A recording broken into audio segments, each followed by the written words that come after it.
Who will be the new killer in the 6th-year anniversary? Will we see an original killer coming on in, or maybe a licensed one breaking the scenes? That's the topic of discussion for today's episode of Theory Time. How's it going, everyone, and welcome back to the channel. I'm your host, The King, and welcome to Theory Time. We are going to be talking about the brand new killer to come into Dead by Daylight. Who do we think it is, and what evidence do we have to back up these claims? If you do enjoy the video, make sure you leave a like down below and subscribe for some more DBD content like this. We have a big roster today of people that could come on in and a lot of evidence to talk about and some crazy theories, so stay tuned. Before we jump on into this, however, I would like to give a big shout out to today's sponsor, Raid Shadow Legends. Now, we've worked with Raid Shadow Legends in the past, and it's because they're absolutely amazing. If you don't know, Raid Shadow Legends has been taken over, and gaming will never be the same again because of them. Raid is the first game to truly bring you the console level experience to your phone. They've set the bar so high, and there's no going back. You can explore millions of different champion combinations and master countless different tactics as you take on raid bosses, dungeon runs, campaign battles, and even PvP arena matches. I've been playing for a little bit, and I've been having a little bit of fun with these guys. I've been personally going for this Kingdom Medieval type of thing going, and it's been a lot of fun. Let's start off with Raglan. Just take a look at how awesome they look. With the default skill itself, she can attack one enemy 3 times. After that, she fills the turn meters of 3 random allies, so she is just brutal. She's one of the best survivors in Raid, and you gotta give her a try. How about the Royal Guards, staying with that medieval theme? They are the true star of the PvE content. Ithios is the next one, another high elf to talk about. With the first skill, he attacks one enemy and decreases enemies' max HP by 15% of the damage dealt. And he also has a 20% chance to give an extra turn to go into full destruction mode.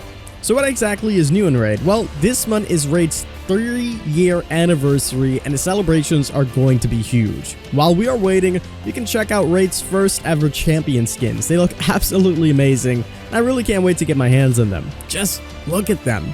Skins let you alter a champion's appearance to something that suits your style and preference. I personally like all these medieval skins. You can see one in the background right now that just looks absolutely amazing. So right now is the best time to get started in Raid Shadow Legends, and if you click on my link in the description, or you can scan my QR code that's pinned on the screen, you'll get yourself a free starter pack that's worth almost $40, which is pretty crazy. We're talking 3 free champions at once, plus 10 magic XP brews, 10 force XP brews, and 10 spare brews.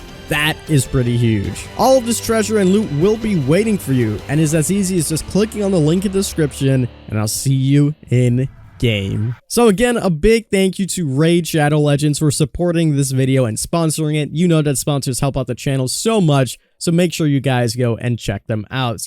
But that takes us to what is going to be the next killer to come into Dead by Daylight. Let's talk about it. So we have quite a few options here. As you know, there's been a long-going debate about is the killer going to be original or is the killer going to be licensed? If we are predicting like last year and, you know, everything follows suit with gaming and things like that, I truly believe that the Evil Within could make its appearance in Dead by Daylight. If the speculated power is correct and we are going to get a killer that's going to be traversing lockers or using lockers, it could make sense that the Keeper's power could be taking his heads. They're all in safes, and he can use that to get around the map. It makes a lot of sense. Not to mention, Resident Evil and Silent Hill were both video games that then made their way into the Dead by Daylight franchise, and The Evil Within is quite a big game in gaming horror history. So we could see something like this coming on in if they decide to follow suit yet again with another licensed gaming chapter. Besides that, that is pretty much it for that theory. We don't really have too much more to go off of that, but it does make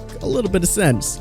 Moving on forward, the next character that we have is also another licensed one, and this one being Alien. Now, there's a lot of leaks about this one, and a lot of people are saying that Alien could make its way into the game. We've seen the Dead by Daylight 6-year anniversary logo that looks very similar to the tail of the alien, and that is pretty much all we've got to go off of. In the 4-year anniversary, we seen the 4 that was very similar to Pyramid's head, and then obviously that was revealed to be true. With the 5, it was very close to the sickle of the daughters from Resident Evil, although it was a little bit of a stretch to put that one together. And this year, they could bring that back and that concept again, and give us the alien coming on in. There's not a lot of things that we can knock about the alien chapter coming into Dead by Daylight. The other ones, such as Jason, Pennywise, Candyman, we can all make good counter arguments and why they shouldn't come, but Alien is one of them that you really can't poke too much holes into. Yes, there's some fine things that you can, but there's nothing that's major that's looming over the series. For example, with Jason, we have the lawsuit, etc. So there's nothing like that with Alien, and it could make its way into the game as it's a big, iconic chapter. It could make a big splash in Dead by Daylight's anniversary. Let's carry on forward. We are now switching gears from licensed to original. We've made a ton of speculating videos on if this chapter is going to be original, and I am leaning more towards that. I've been leaning towards this idea for a very long time, in fact, so this just strengthens the ideas and concepts that I had in my mind. Let's go ahead and talk about the first killer to come on in, who is the Observer.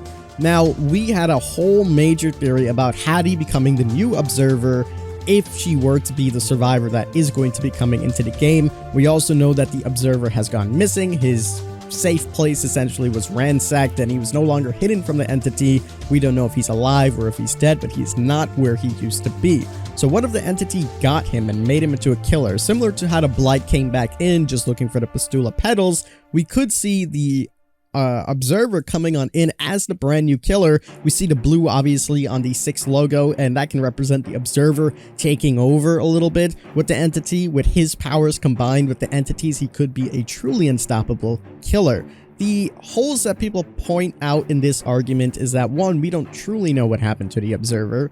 2, if the Observer were to come on in, he knows so much about all the survivors and all the killers that the power and the lore would just be so crazy, and this could happen and they could make a big overarching story and it would be absolutely huge, but for them to do that much would be pretty crazy. As to the power, I would personally speculate that it could be something where the Observer has different powers and unique abilities for each survivor in the trial. It doesn't have to be anything that's game-breaking or game-changing, but even a simple cosmetic look would be pretty unique and interesting, something that feeds on the fears of the survivors or even the killers depending on what the power is. So that is one of the original theories that we have on if the Observer were to come in as the killer, but what do I think is more likely out of everything else? The next one on the list is the Spider Killer. Now this is one of those that we've spoken about so much, and the theory that I have behind this, and I had behind this for a very long time, is the same reason why the #1 spot is the #1 spot as well, is that for the anniversary event, we have received some major chapters. We have received Silent Hill when Konami wasn't giving their licensing to anybody. We received Resident Evil, which was absolutely huge, two of the biggest horror icons to come into the game. So to fill those shoes with a original chapter, we would have to get something that was so unique and so creative, like a shapeshifter or something that really blows things out of proportions, and we're like, whoa. For example, if we received the artist in the anniversary event, it would have been pretty underwhelming. It would have just been a interesting power, but nothing that's like, whoa, we've been asking for this for years, thank you so much for bringing it in. So that's why I think that a Spider Killer could be likely. A creature that walks on all 8s, running around the map, having a different rig, and shows how much effort that the devs have put in to a brand new creation that is unique and different from everything that we've seen before. This is one of the things that I think could really make sense, and it's not too far-fetched considering we've seen spider-type killers battling with the Observer in cutscenes, so we know they're in the realm somewhere and the entity could just pull them and bring them in. It's not super unlikely for this to happen, and if the power that's speculated is correct, they could have something to do with lockers and webs, etc. We've talked about a bunch of fan-made theories on this, but an interesting concept nonetheless. Which leaves us with our #1 spot. Who is the #1 speculated killer that will be original to come into DBD? And that, my friends, is an original vampire. I think that an original vampire makes the most sense to come on into DBD.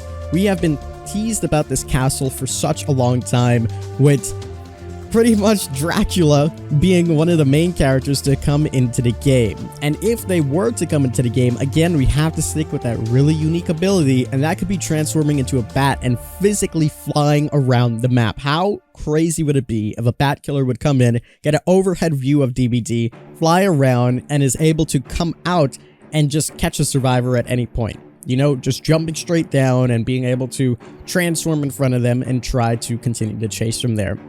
A power like that would be super unique, super creative, and would fill the shoes when comparison to some of the licensed chapters that we've received in the past. Not to mention, we have seen this again, and to back it up a little bit more, we've seen potentially what could have been the 6-year anniversary crown on the castle walls where Dracula was sitting and drinking some blood. Again, with the Observer, so not too far-fetched. But there you go, guys. That is my top 5 list of characters to come on in, or killers I should say, as the next anniversary chapter.